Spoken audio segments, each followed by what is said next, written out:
Assalamualaikum warahmatullahi wabarakatuh. Namo Buddhaya.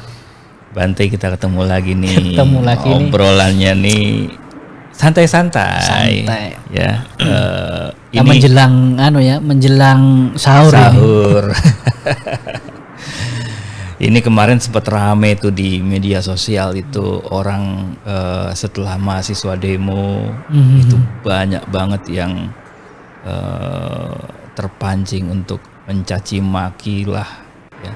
Ada yang mencaci maki mahasiswa yang demo, dianggap ngapain sih ke jalanan kan kayak gitu.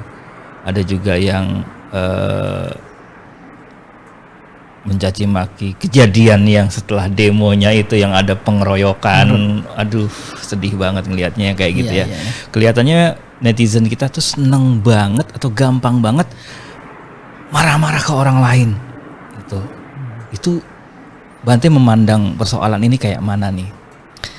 Ya, kadangkala kita tidak menyadari bahwa apa yang kita lakukan di situ juga kembali ke dalam diri kita sendiri ya. Kalau di dalam agama yang saya pelajari, di dalam agama Buddha itu sendiri, bahkan akibat itu bisa diciptakan oleh pikiran kita, kemudian ucapan kita dan tindakan kita. Kalau udah dalam tulisan atau komentar itu kan udah pasti dia berpikir dulu, berpikir kemudian bertindak. Mestinya. Ya, saya rasa tulisan itu bagian dari ucapan dan tindakan ya sekaligus ya. Iya, itu kan ekspresi seseorang ya. Ekspresi seorang kemudian bahasa seorang terlantur itu. Jadi hasil dari apa yang dipikirkan kemudian yang dituliskan secara sadar di situ dengan udah pasti di situ kan dengan kehendak yang tidak baik. Ya, itu bisa dikatakan ingin menyakiti orang lain. Dan ada juga yang puas ketika ada orang lain yang disiksa. Ya, itu ada kepuasan tersendiri, tetapi di situ ada namanya aku salah kama. Jadi ada hasil yang buruk yang terjadi. Kadangkala kita tidak menyadari ketika kita senang melihat sesuatu tetapi itu di atas penderitaan orang lain, di situ ada kadar kebodohan di dalam diri kita atau moha namanya. Moha itu moha dalam bahasa Pali, moha itu kebodohan batin.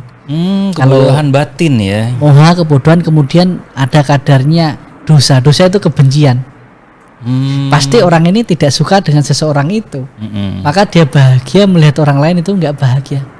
Oke. Nah, itu ada dosa di situ. Bahkan ada yang menganggap ketika seseorang itu disiksa itu adalah azab dari Tuhan. Iya. Padahal Tuhan tidak sejahat itu. Tidak sejahat itu. Ya itulah. Kadangkala kita sadari bahwa itu akibat dari apa yang dia pernah lakukan, tetapi tidak kita sadari kita melakukan hal yang baru. Ya. Misalnya lah, ada orang yang berpikir ketika dia melakukan kejahatan ke orang lain, dia berpikir itu memang dia layak mendapatkan itu.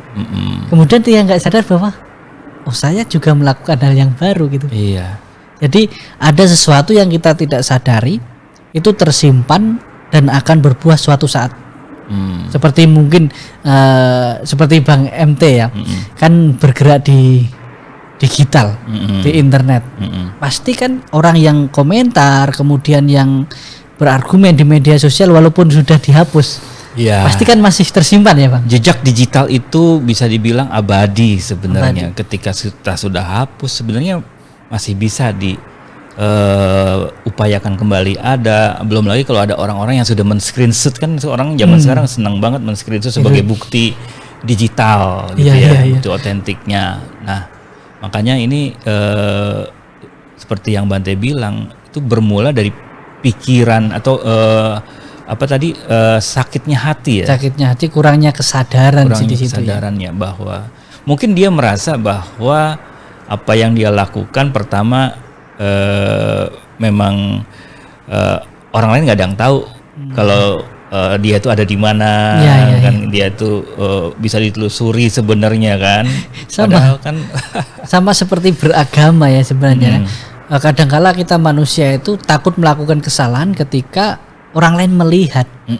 Tetapi ketika orang lain tidak melihat, tidak takut, padahal selalu ada yang melihat. Iya, yang maha melihat. Iya, maha. Ya, ada Allah, ada Tuhan. Sama yang jejak digital maha ya. mengetahui. Iya. Jejak digital kan dikira nggak ada yang lihat kita dari mana dengan Betul. bersembunyi, tetapi Iya. terekam dan itu gampang dilacak sama Bares Krim Polri. Iya, itu yang nggak disadari itu. Iya.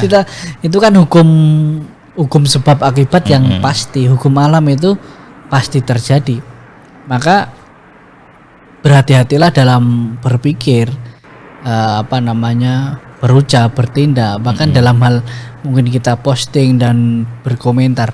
Memang media sosial saat ini menjadi sarana dan wahana yang paling mudah ya, Paling mudah untuk melakukan apapun itu sesuatu mengekspresikan segala perasaan yang baik ataupun yang buruk, betul. mudah. Tetapi kenapa ya di media sosial itu, kenapa orang kok lebih sering, lebih suka melakukan hal yang tidak baik?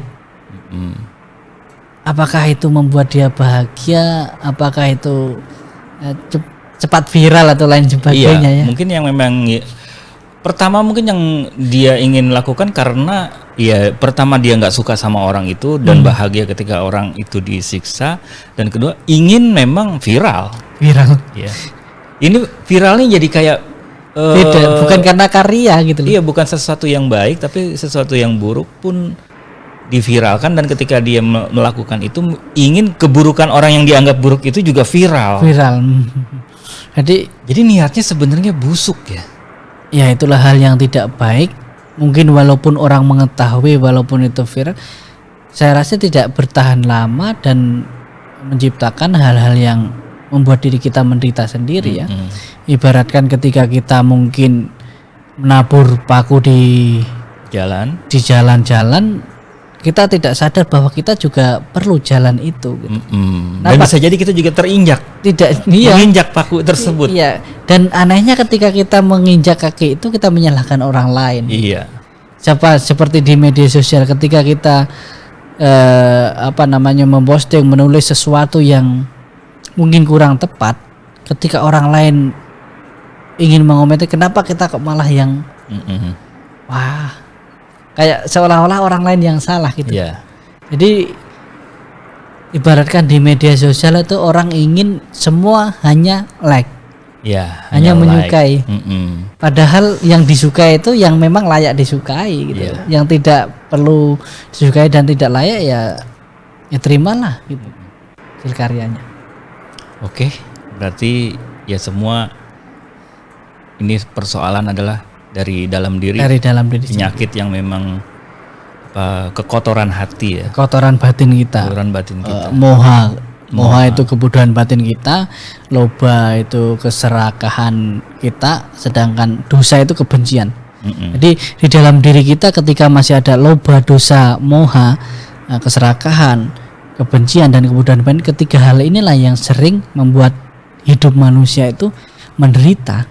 Bahkan di bidang apapun itu, ketika ketiga hal ini tidak kita latih, kita kurangi perlahan-lahan sedikit-sedikit, maka ini selalu membawa penderitaan. Kenapa kita menderita? Karena kita benci kepada orang. Kenapa kita benci? Karena kita bodoh. Kenapa kita bodoh? Karena kita serakah ingin mendapatkan segala sesuatu gitu.